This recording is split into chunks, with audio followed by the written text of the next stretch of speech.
St. Anthony, he was just a people person, and he's in your heart. And people come from all walks of life, no matter what. All the feasts are great, but St. Anthony, they just have the followers.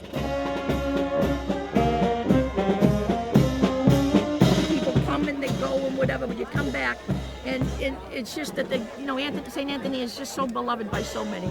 Look at the people that come here. It's every year. You don't even have to invite them; they're gonna come. Viva San Antonio! Viva Santa Lucia! Viva!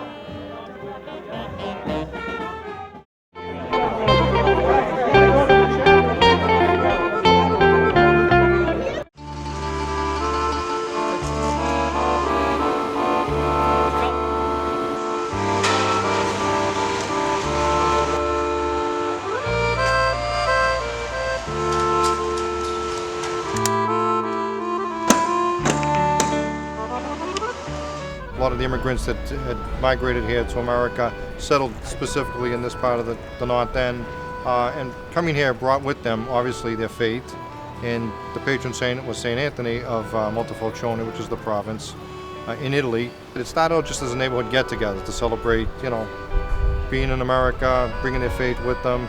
Again, it just seems to grow year to year, and what used to be a local thing has now become nationally known, and actually internationally known too, because so many people just seem to come back every year for the festival and have a great time. I was born in a small town in Italy called Montefeltro, which is about 30 kilometers southeast of Naples. My town is where St. Anthony's feast started. We run the feast simultaneously here in Boston and in Montefeltro. As we're marching today, right now, they're marching in Italy, in Montefeltro, because they're 6 hours ahead. They started a little later, so St. Anthony is marching there as well as here.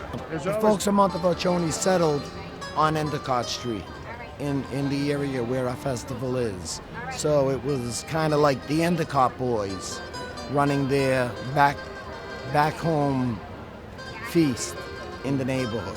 And my father was one of the first to become the member here. They started this society.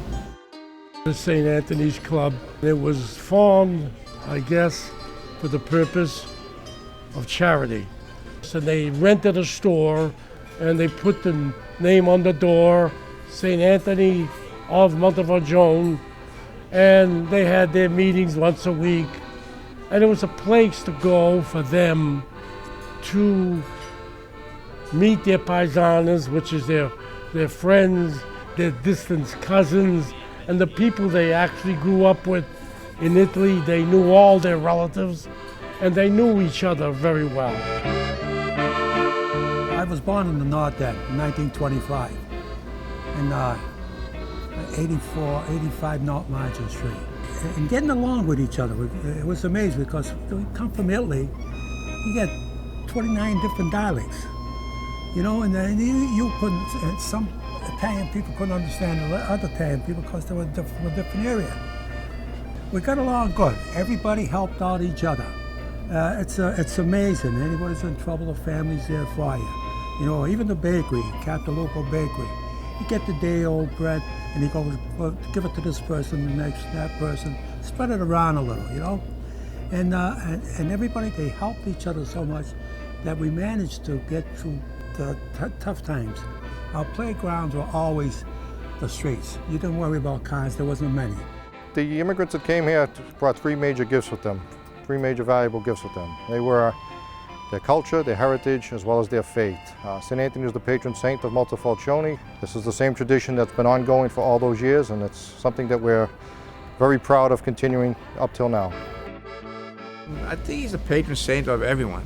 I mean, they tell me that in Portugal and Spain and France, he's just as well worshipped and respected as in Italy. If you lose things and you need favors, people always pray, St. Anthony, where are you? I lost something and it must be found, and you just finish off with a little prayer and you'll find it. You should, and most of the times you do. Most of the times, I believe it.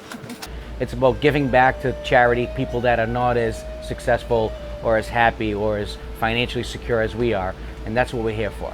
They don't put the money on the saint in Italy. They put it on a banner. So in America, that's where it's different. In Boston, we actually put the money on the saint. In Italy, they can't touch a saint. Most the same. For me, I look forward to it as a young boy because Fiesta is coming.